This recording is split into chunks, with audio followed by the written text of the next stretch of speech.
Hey guys, we have free online textbook. Just click the link on the description below and you can access our vocabulary list, exercises, and listen to Japanese people speaking Japanese words and sentences to help you learn Japanese fast and easily. It's free! Minasan, o genki desu ka? How are you guys? It's me again and welcome to Lesson 7 Grammar Explanation. Before proceeding to this video, make sure to watch the Lesson 7 vocabulary video so that you will understand the words that we will use in this lesson. So, without further ado, let's get started!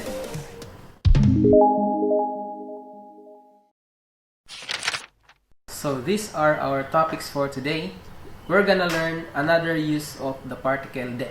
We're gonna learn how to translate words or sentences into a language, and we're gonna learn the sentence pattern for giving and receiving something. Our first grammar point is the noun de verb, or the tools or the means particle de verb. Today we're gonna learn that the particle de indicates the method or the means used for an action. In our previous lessons, the use of the particle de indicates the place of an action or the means of transportation. But in this lesson, the use of the particle de is to indicate what is the method or the means or the tools that we will use for our verb. So in this first example is the verb tabimasu. So the verb tabimasu is to eat. Gohan o tabimasu. Hashi de gohan o tabimasu. So the particle de is attached to the word hashi. So the word hashi in English is chopsticks. It means that we will use hashi or chopstick in eating for the verb tabimasu. So hashi de gohan o tabimasu. I eat using chopsticks. Another example is for the verb kakimasu, means to write.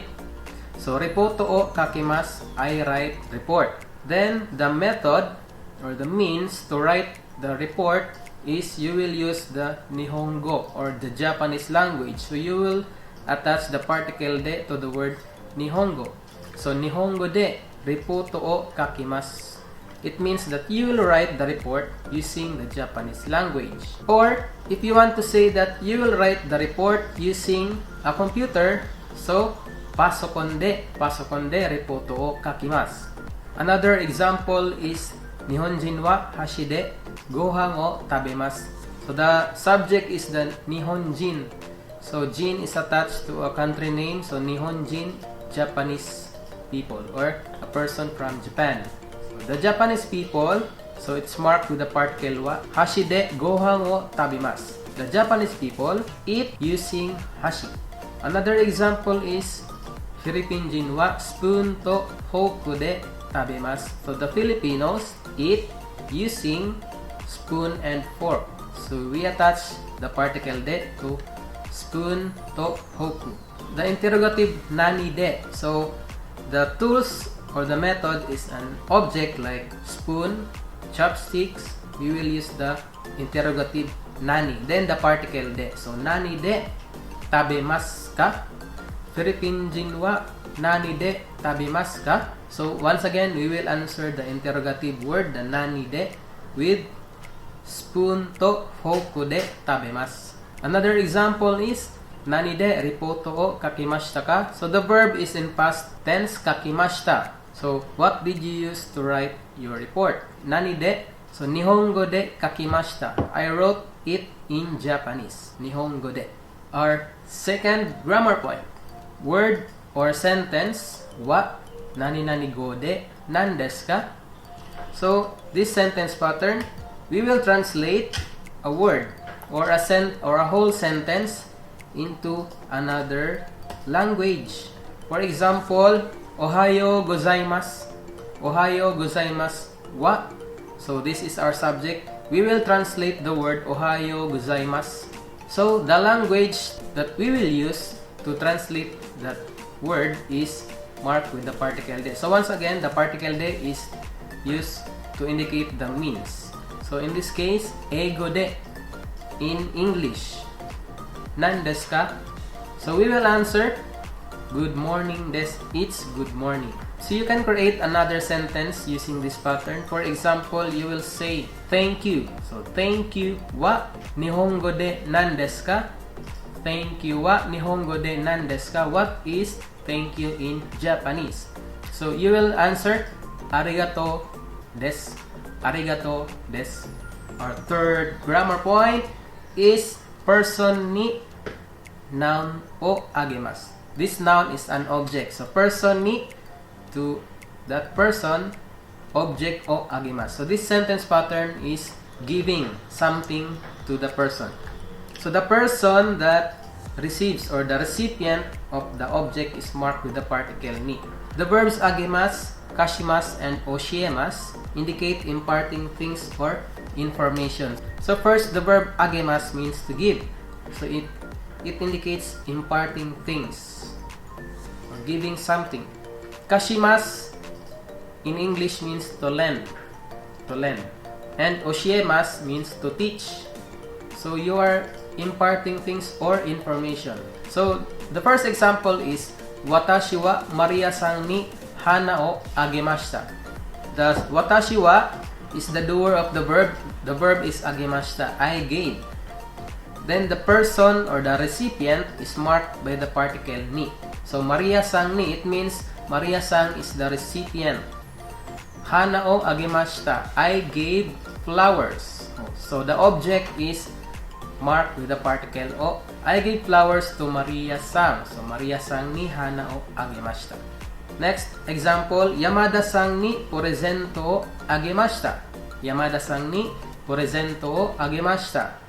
So Yamada-san is marked with the particle ni because Mr. Yamada or Yamada-san is our recipient. The verb kashimasu, or to lend something to someone, just like the verb agemasu, so from the giver to the receiver. So the receiver, we will mark the receiver or the recipient with the particle ni. In this example, watashi wa Maria-san ni hon o kashimashita.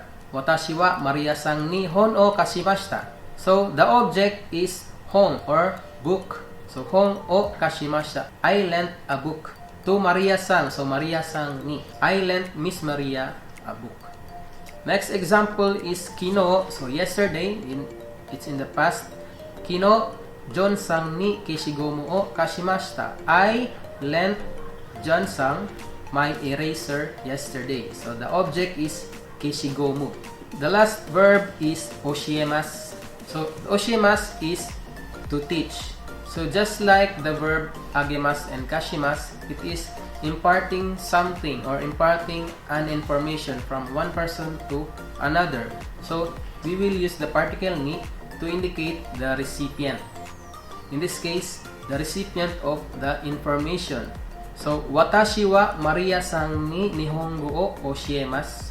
Watashi wa Maria-san ni Nihongo o oshiemasu. So the verb oshiemasu is to teach and the object is Nihongo. So you will teach Japanese. Nihongo o oshiemasu to Maria-san. So Maria-san ni. Maria-san is the recipient. So Maria-san ni Nihongo o oshiemasu. Next example is John-san ni sakka o oshiemashita. John-san ni sakka o oshiemashita. So the recipient of the information is John-san. So we will attach the particle ni, John-san ni, and the object or the information that is taught to John-san is soccer. So sakka o, particle o, and the verb oshiemashita. I taught John how to play soccer. Our fourth grammar point is person ni object o moraimasu. So now this sentence pattern is used to express receiving something from someone. So in this case, the verb is moraimasu, but the particle ni this time is attached to the giver.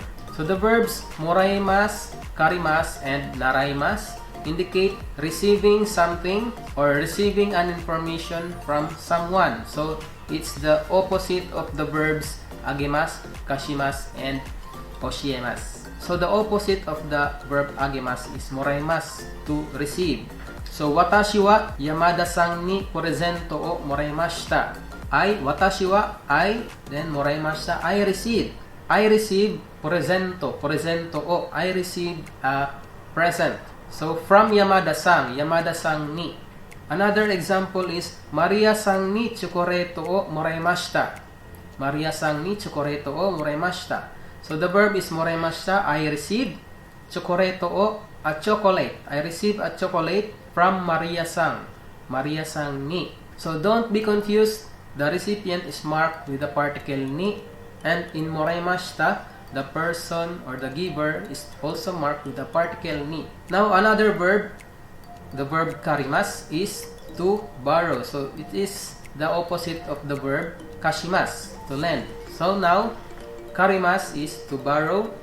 Also, we will use the particle ni. Watashi wa John-san ni okani o karimashita. Watashi wa John-san ni okani o karimashita. So, the verb karimashita, I borrowed okani o money from John-san. So, John-san is the source, or from John. So, watashi wa John-san ni okani o karimashita. Next example is, Yamada-san ni hasami o karimashita. Yamada-san ni hasami o karimashita. I borrowed scissors, hasami o karimashita, from Mr. Yamada. Yamada-san ni. Next, the verbs naraimasu is the opposite of oshiemasu. So, oshiemasu is to teach and naraimasu is to learn. The source of information is also marked with the particle ni. So, example, Ri-san ni chugokugo o naraimashita. Ri-san ni chugokugo o naraimashita. Chugokugo o naraimashita. I learned Chinese language from Lee-san, from Mr. Lee. So, Ri-san ni chugokugo o naraimashita. Next example is Yamada-san ni Nihongo o naraimashita. Yamada-san ni Nihongo o naraimashita. I learned Japanese from Mr. Yamada.